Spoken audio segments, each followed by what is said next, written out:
Hey, and thanks for joining us on this week's episode of For All Things Lexington, the only show dedicated to Lexington, South Carolina, and where a spade is always a spade. Here we'll talk to and about people, places, groups, things to do, and places to go in and around Lexington, South Carolina. I'm your host, Angela Barrett, and this is For All Things Lexington. Hey Ryan, thank you so much for being with me today. I am so glad you're here on this very muggy day. Yes, it is. Thanks for having me. What a pleasure and an honor and a joy to be here with you today. Thanks.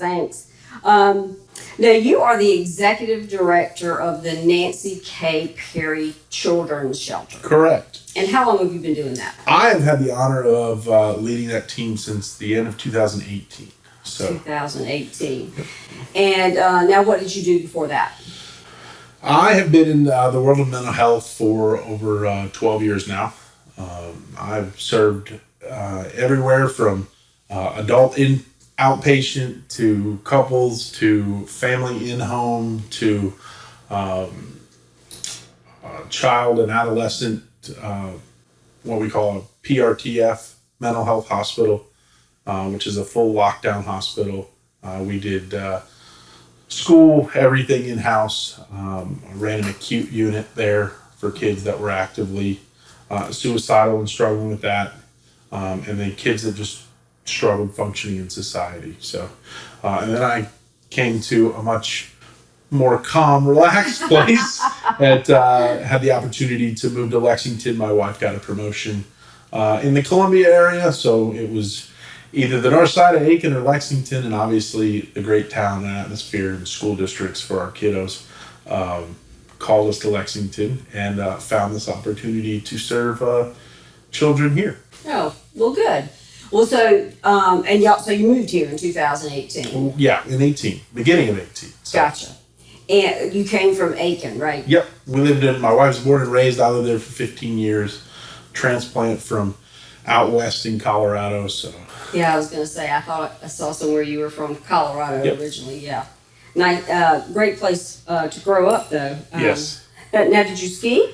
I did ski. The great joy of going to school out there in high school, they gave you free gold passes.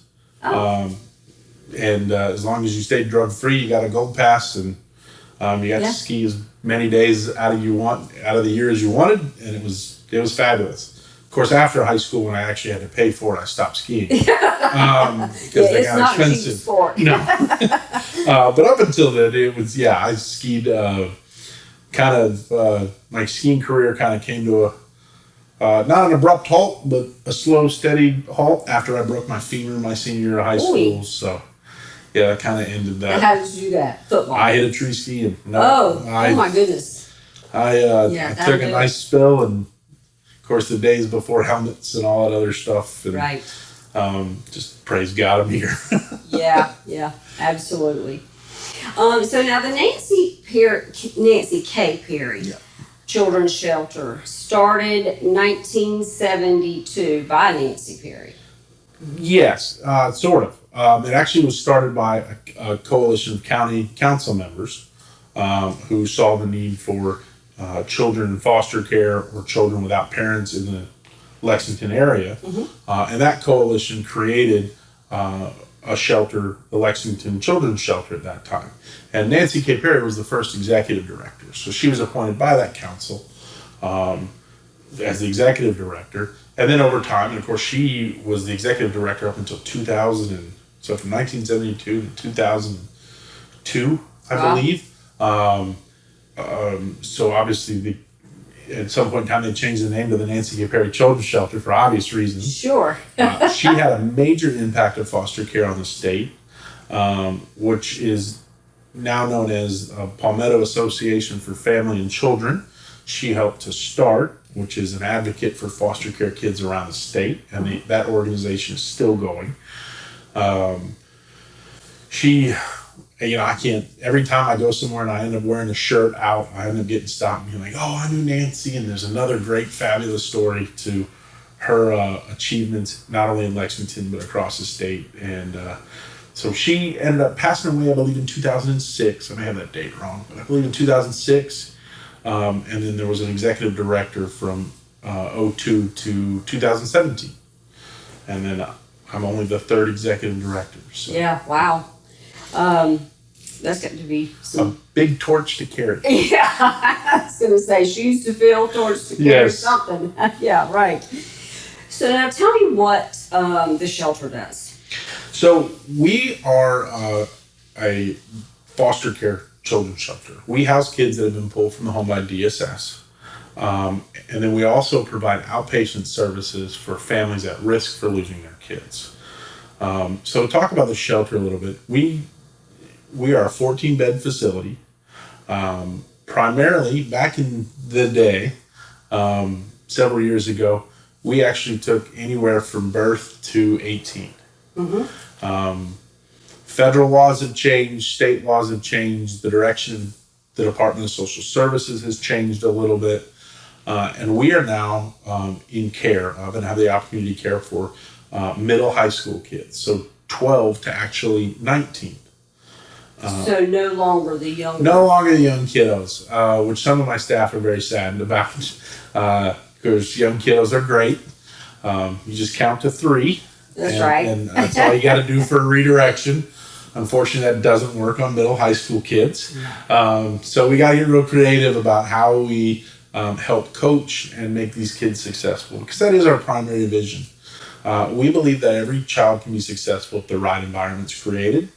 So we do that twofold. We do that in the shelter by creating a family-style environment so children can heal and grow past their traumas that they've experienced and hopefully be successful in the world.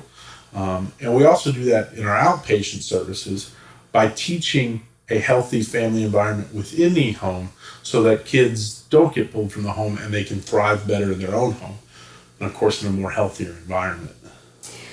So when we're talking the type of children, this could be anywhere from neglect, living in a terribly dirty, nasty home, or not being fed, kind of neglect. Right. I'm sure there's more than that I probably can't imagine, don't want to, or shouldn't.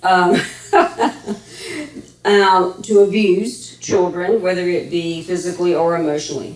Neglect and abused are the two primary reasons we get kids. We're not a behavioral facility. So like I talked about in my previous employment, we don't get kids that really have a mental health diagnosis or struggle with behaviors, even though we do because of the abuse and neglect. I was going to say, surely there has to be. Yes, they definitely do have what we call maladaptive behaviors. They were taught how to cope with the world in the wrong way. So we seek to correct that. We have a licensed clinical social worker on staff who's also a supervisor. So she supervises 2 other clinical social workers or masters of social work folks. I'm going to give them the credit where credit's due. I think they're both licensed. So they're both licensed master social workers. So we have very educated. I'm a licensed professional counselor. So a lot of my direction, vision, so forth is rooted in therapy to help these kids, again, overcome their trauma and be able to kind of manage their emotions, their behaviors. I always say that being a teenager is difficult anyway. It was a lot easier when you and I grew up. But in today's world with social media and everything else, it's... I don't have my phone on me, but I would raise that. There's our problem. Yes, that is social media. Entirely true. I'll put vapes right up there too, because I probably struggle with that anything. Yeah. But kids these days definitely struggle. I make the comment that when you and I left school, we left at 3 o'clock, 3:30. We get to go home. We get to unplug from the world, get rest. Cope with whatever we dealt with at school and then go back the next day. There is no leaving school with nowadays. You are on social media, you're connected 24 hours a day, 7 days a week. So helping kids manage that alone is difficult, as parents know. But then adding trauma and neglect and abuse and rejection from your primary family on top of that is always challenging. So the kids that come to you, for the most part, I know probably are not diagnosed with what we would call large behavioral issues, but they're certainly and most definitely probably all coping mechanisms for sure. For sure. We see a lot of depression, anxiety, a lot of PTSD, post-traumatic stress disorder, a lot of acute stress disorder. So kids that have been pulled from the home, sometimes with acute stress, we can manage it because it only lasts about 6 to 9 months. And we can kind of help manage that so it doesn't get into full-blown post-traumatic stress where they're triggered by certain situations, circumstances, and so forth. How long do most of these kids stay? So our average length of stay is about 6 to 9 months. We have kids stay a day. We have kids stay years, 2 years. I think the longest I've had was a 5-year stint of a kiddo who ended up graduating high school with us back in 2019. So 5 years, that's a long time. So there was never time or a chance to find permanent home, or there was always that maybe possibility could go back to their original home, or so DSS's goal and objective is always to find kinship care. If their primary family doesn't work or their primary home doesn't work, is to find kinship care, which is relatives or people outside their primary home to take care of the child. When that can't be found, we're utilized for a more long-term kind of care. Okay. Our goal is to always help DSS reunite, and we provide our brief strategic family therapy, which we utilize for our outpatient. We'll provide that service for families that are looking to get their kids back and hopefully again help build a more healthier environment within their home. But the challenge we have with the middle high school kids is that finding placement for them is very difficult. And we get the great honor and joy of helping them through their high school career and hopefully helping them launch into college. We have a great kiddo right now who's, I think she's finally settled on Midlands Tech. I think she was going to Newberry, which would have been a great thing for her. I think just the anxiety, of course, of launching. She wants to be a little closer to home and to us, and we'd love to have her still. So would she stay with y'all? So we're licensed to 19, and okay. we actually I made that change a year or two ago because of incidents like her. We had kids that obviously when they come from neglect and abuse, they're not always caught up with school and so forth. So we have a lot of kids that graduate at 19, 18, and 19. Right. Primarily 18 instead of graduating at 17. So we changed our license for another year so we can help those kids that are turned 18 in their senior year finish school and maintain a structured placement. So what happens at 19? I mean, so we've been working with her. I wasn't ready to go at 19. Right. So we work with her, DSS. We get help from DSS and their funding to find her. She gets help with education and so forth. Obviously, grants she still has to work for, and life scholarships and all that. She has to work for all that. But there are other facilities that provide what we call transitional living. So she'll find an apartment and a placement there while she goes to school. Oh, well, that'd be good. So, but of course, we're dealing with her of all the things possible is boyfriend situations and all that other fun stuff you deal with. Yeah. Great teenagers. Wow. So, I mean, these kids, they are in high school. So, do they go on dates like normal, or are they allowed to do that? Oh, you're asking me a father question. The balance between executive director and being a father. Yeah, they are allowed to go on dates. Obviously, the protocols we have in place, the security, the safety we have for these kids is, my kids are doomed. My personal kids are doomed is when they turn the age of high school kids and they're in trouble. But yeah, our protocols, our safety, our background checks, we still have to do background checks on most everybody. And but yeah, our whole goal is to give these kids opportunities they necessarily wouldn't have had. And dating in a healthy environment is definitely one of those things. Sure. Going out with friends in a healthy environment is one of those things. Having healthy friends is one of those things that they wouldn't have experienced if they would have been in the placement that they were in originally. So we do everything from, you talk about other activities. They get to hang out with friends, go on dates. We take them to the bowling alley, skating rink. We take them out on boats. High school, because they go to public school. They go to public school. So high school football games. Yes, they did play. We got a high school football, senior high school football player now. We have one in ROTC. We have one on the basketball team and one in band. So we are a going household all the time. So right now, do you have 14 kids? We do not. We have, I think, 7 kids right now. Oh. So as everybody else, staffing is always an issue for us, just as much as it is for everyone else. So that kind of dictates how many kids we can have at a certain time. And so speaking of staffing, you guys are a nonprofit. We are. And so money is, as always, tight and has to be spent very, very carefully. How many people on staff do you have, and then how many volunteers do you have? So we have 11 on staff, 11 people, and there's only 3 of us that are not direct care. So we have a business HR manager, we have an admin assistant, and then myself. Mm-hmm. And those are the 3 people that, even though we're all direct care, sure, we're essentially not direct care. We have a clinical director, 2 counselors, and we have a facility manager who oversees all the donations and oversees our mentors. And we have 5 mentors on staff as well. Fully staffed. When we're fully staffed. So we have 5 mentors, and we run a 7 on, 7 off shift. So our staff are there for 7 days, 24 hours a day, and then they get 7 days off.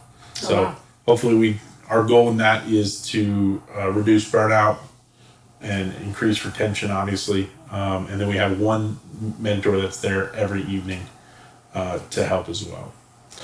Well, and I'm sure, although, 7 days on and 7 days off, that probably helps the kids as well, so that there's not so much change. There's been so many changes already. Right. I did a big study on other facilities, and of course my past history where we ran 3 shifts a day, and it really didn't provide the structure for kids, that accountability, the structure.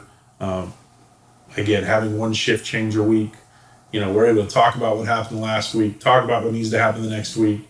Everybody's on the same page as far as what we're doing, where kids are going, disciplines that have been put into place, consequences that need to be held accountable to, right. And so forth. So it works out very well. The kids definitely get that consistency week to week. And you're right, it provides them that structure that they need each and every day. Some sense of stability, yeah. And so now do you have like a boy-girl kind of dorm situation? I mean, how does that work? We do. We have 2 hallways, both boys and girls. We do take both genders, boys and girls. And I joke, one of our main goals is just keep separated. It seems to be the challenge a lot of times. I was going to say, have we ever had any fell in love, got married stories that you know of? I don't know if we've gotten to the got married part. But certainly, we've definitely had the fall in love part. So we have 2 halls, and of course, obviously the security cameras.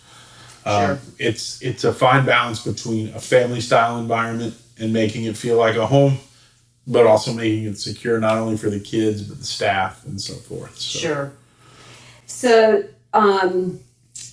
how do I know you said DSS, but how do they actually? What's the process and how they get to you, and how are they chosen to get to you guys? So obviously, it is a very small, intimate sort of space. That's right.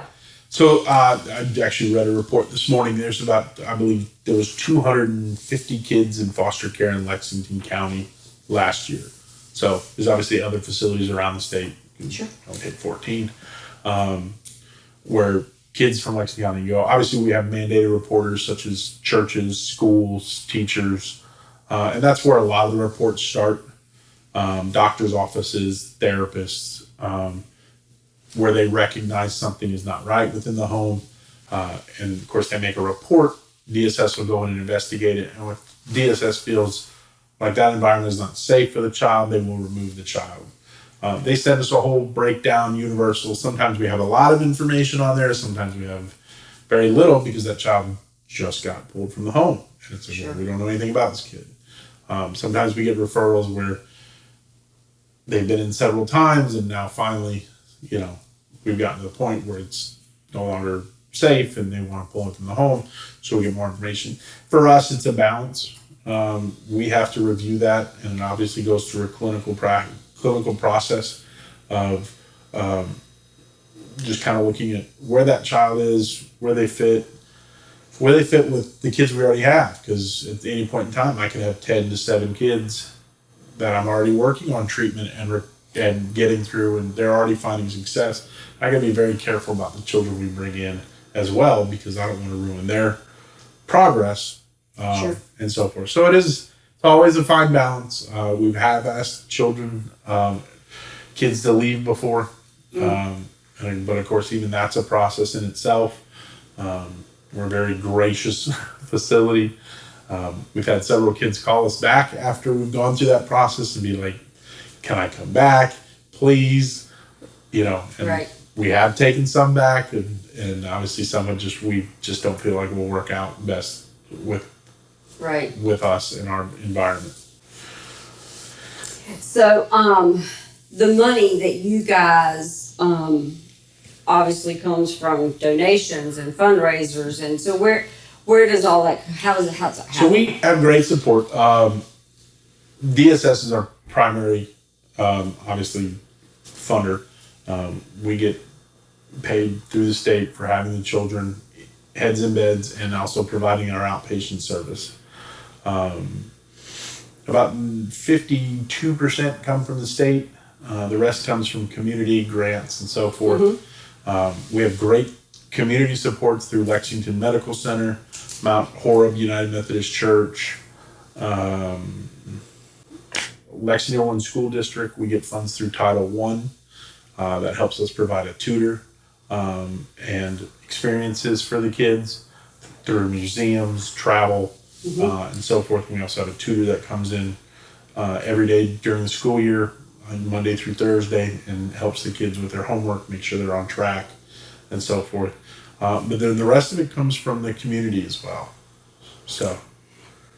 And through what resources? I mean, are there particular fund drives, or are there, I know a long time ago, Tokyo Joe did a concert. Yeah, he did. That was awesome. Yeah, we'll have to get with Greg and tell him to step up his game. Yeah, come on back. Yeah, but we have several. I haven't heard back. We have several organizations and events like that definitely partner with us to do that, and that's great help throughout the year. One of our biggest things that Lexington residents have seen in their mailbox is around Thanksgiving. Everybody gets a nice letter, kind of talking about where we've been, what we've done throughout the year, and of course requesting donations to that. And the response to the community through that is always exceptional, and that's a great way to partner with us. Another great way to partner with us individually is going on our website, and of course we take every Venmo, Cash App, all the things, and being a monthly partner and donating monthly to help us through our budget throughout the year. I think our last financial report we got was about 80%, just over 80% of every dollar goes direct care. And then of course the rest of that just goes to overhead and all the other stuff we have to manage, HR stuff. Sure. And, but 80% of your dollar goes to direct to the care of the kids and our outpatient services. Which is a very high percentage for most nonprofits. So we partner. That's a huge thing that mail out every year, and then of course going on partnering monthly. We also partner with organizations, Southeastern Freight, Publix, Dominion, Keller Williams out of Columbia was one that just came by. I feel like I'm missing 1,000 of them. And I'll probably get in trouble for missing somebody. No pressure. Right? But yeah, we have folks that come do a drive. Will come help us because the facility is our building was built in 1992, 93. So we're definitely hitting that cusp of things being out of date. Sure. Painting is always something that needs to be done. And we have a lot of organizations. I'll name one organization that partners with us very much, which is, I hope I'm saying this right, Masonic Lodge in downtown Lexington. They're great. They just took our kids on a lake day out on boats. I saw that. Neat. Hot dogs and all the fixings and all of that. So they did a great thing for Lake Day. They help us out every year during Christmas, putting up decorations. They'll come do small maintenance stuff for us. But yeah, partnering with organizations that come and do a day of work for us is always great. And then doing drives within their organization, whether it be gift card drives. Everybody asks, what do you need for the facility? It's always, we always say, anything it takes to run a house, times it by 14. Right. And then times it by 2 because they're all teenagers and they go through things twice as fast. Right. So paper products, anything like that. So the ways that people can donate or help, like if somebody said, all right, I want help today. Sure. They, like you said. Monetarily, they can go on our website and donate, become a monthly partner, right. Which is a great help. They can also, if through whatever organization, whether it be work or just social organization they're a part of, they can do a gift card drive, which always helps us. Our grocery budget, like everybody's, is going through the roof. Right. So that's always helpful for us. Walmart gift cards, clothing gift cards. I talked about kids only staying with us for a day. We had one kiddo that came in, asked her where her stuff was. Was it in the car? She said no. Was it at her house? No. Where did she stay? She didn't have anything. She had absolutely nothing. Well, she was only with us for a day. So the joy was through donations and things we've had stockpiled. She was able to go back to our shed, and she walked out the next day with 2 duffel bags full of clothes, undergarments, clothing, shoes, socks, all the stuff she needs just to feel like she had something of her own. And so when people are donating like clothes and things like that, we won't. I guess we would need sizes or just do gift cards for that kind of stuff. Gift cards are the greatest thing, yeah. Because then we're able to stockpile what we need in our shed, which was donated through Leadership Lexington County several years ago, which was a fabulous blessing. But we're able to stockpile that shed and make sure we have all the appropriate items that the kids need when they show up, and whatever they look like showing up, we can help them out. We can provide them what they need. Because at teenage age, I mean, you're talking about all the things that go with, like, boys shave and girls, have their own thing. Yes. I mean, so you need everything. Yeah. So hygiene products are always great. Paper products are always great.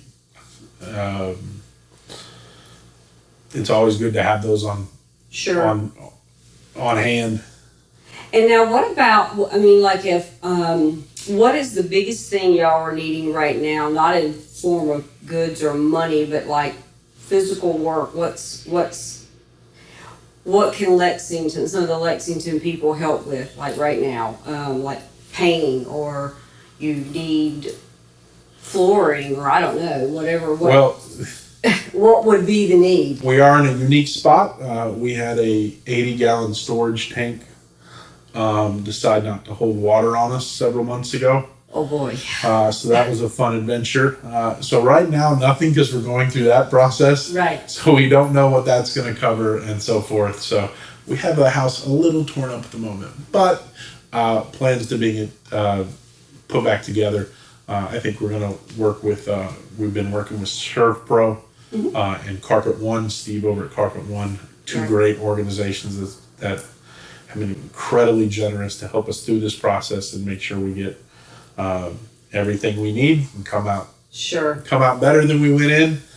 They've been fabulous in their efforts. And as far as the community is concerned, right now, really, it is just gift card, paper products, clothing, monetary.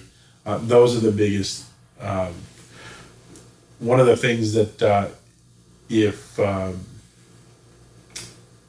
residents of Lexington County want to sponsor is, I guess, adventures. Yeah. Whether it be like Carowinds, if they want to say, hey, look, we'll give $100 for the kids to go to Carowinds. Obviously, it costs us about $2,000 to take everybody gas, all that other fun stuff, food. High school kids can eat. Yes. They have no problem eating. And where it goes, who knows? Yes. They have no problem with that. But yeah, if they want to put $100 or $1,000 or even $2,000 to say, hey, look, I want to send all the kids to Carowinds, or I want to send the kids to some adventure anywhere else, we would love to do that. We do rent boats throughout the year just to get the kids on the lake so they can have that experience. That's a great opportunity for them.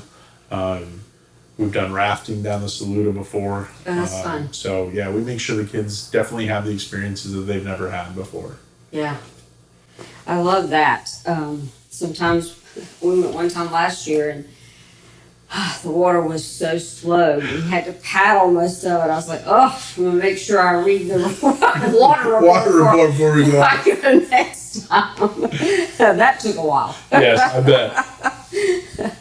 So I think you and I were talking a little bit earlier. So we have at least one thing in common. We're both Jeepers. Yeah. Yeah. They're a lot of fun.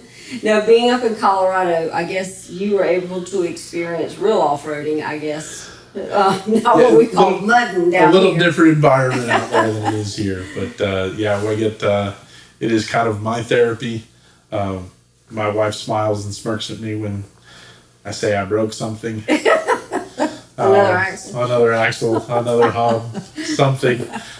She smiles and lets me have my therapy. Oh, that's good. So it's a joy. We get to get the whole family out and get to go to different places around here. But yeah, I definitely don't have to. I didn't have to travel as far being from Colorado, where I grew up, to go find something. Yeah. Here you got to travel just a little bit, so not too bad. That's right. Nick, because you have 2 girls and a little boy. I do. I have 2 kiddos, 2 girls, and my son who's just turned 2. So they are a true blessing. Yeah, well, good for you. But yeah, the Jeep, it is fun. But like you said, it's more mudding around here than... A little bit more rain and dirt, yeah. That's right. Now, you came from Colorado. Did you go... I understand you went to the University of South Carolina, Aiken, and got both your bachelor in psychology and a master's over there. I did. And so that's how you ended up in Aiken, right? Well, there's always as we said earlier, things never go according to plan. Right. My godly story is that, I graduated high school 79 out of 100 kids. I was not the brightest academically. And, I got kicked out of college a year and a half into it. It was not my timing. But I moved down here. My family had already moved here. My sister's big into horses. She was in the Camden area. So they already moved down here, and I needed a change in my atmosphere and made the move down here. And, God's calling on my life was to heal others. And of course, that was a process in itself to figure that out, as most of it is. And, psychology was my calling. And, I had to go back to school and start from Aiken Tech, work my GPA back up to even get into the door at USC Aiken, and Graduated from there with a psychology degree. Went on to Liberty University, my master's of professional counseling degree. And then for some odd reason, I thought it'd be a great idea to go back to USC Aiken and get my MBA while having our second kiddo. Oh, which no. I don't know why I thought that was a good idea. But yeah, it's going from barely graduating high school to 2 master's degrees is a truly a God calling, and the opportunity just to serve women and children and help make their lives better is a true blessing and, Yes, and a calling for sure. Yeah, well, we're glad you're here, and we're glad you're doing what you're doing. That's for sure. So now, what is your favorite place to go in Lexington, or thing to do in Lexington? It won't be a mud hole, but Well, if you ask my kids, it's going to be flight deck. I think every time we say, "Hey, let's go out," first words out of their mouth is flight deck. They just want to play video games. And sure. the atmosphere over there is very kid friendly. Right. So that's my wife and I love the amphitheater. I get the great honor of also being a Rotarian here in Lexington County. So the oyster roast, the amphitheater is a great venue for us to just take the family, let the kids run around.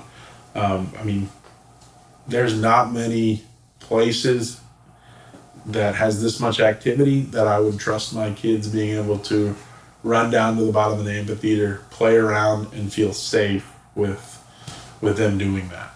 And that's just the joy of Lexington. And Yeah.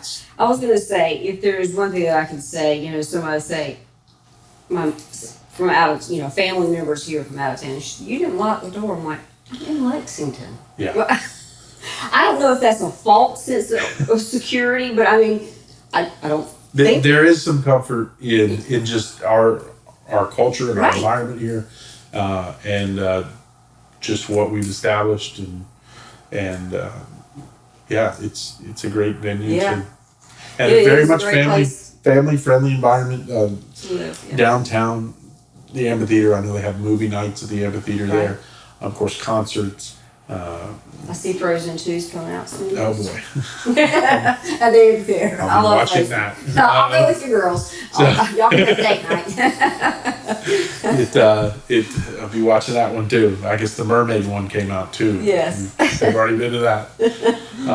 So yeah, that's our favorite endeavors here in Lexington. Obviously, the school district called us here as well.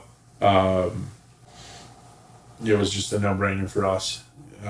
Having 2 young kiddos and now 3 young kiddos. Mm-hmm.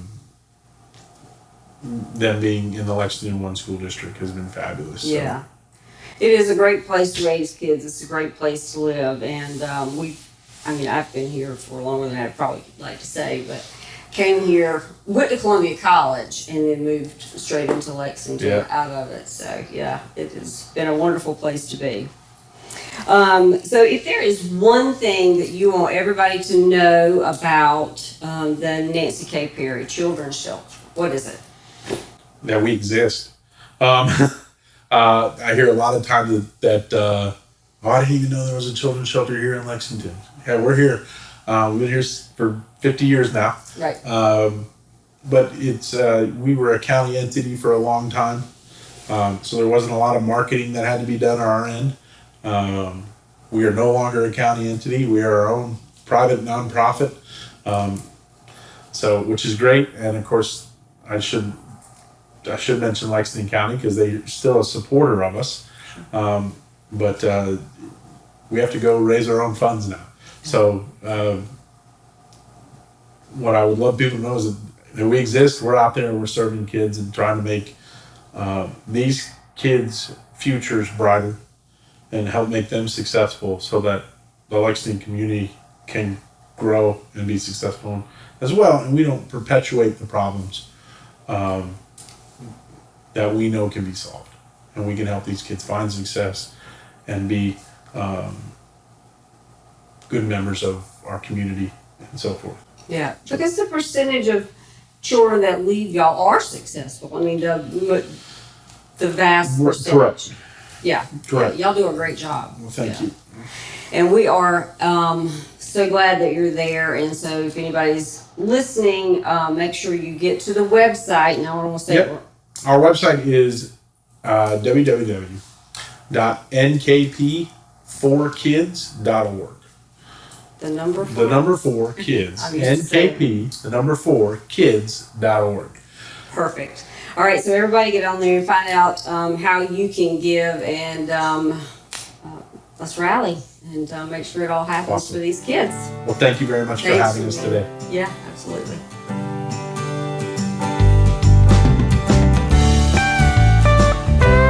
Thanks for hanging out with us today, and we hope you enjoyed the show. If you'd like to be a guest on the show or have a person, business, idea, an event that Lexington needs to know more about, email me, local@forallthingslexington.com. That's the number 4, y'all. This episode was brought to you by the real estate agents at Home Matters, building on service, relationships, and on what matters to you. Find out how you matter and how they can help you with buying and selling your home at homematterssc.com.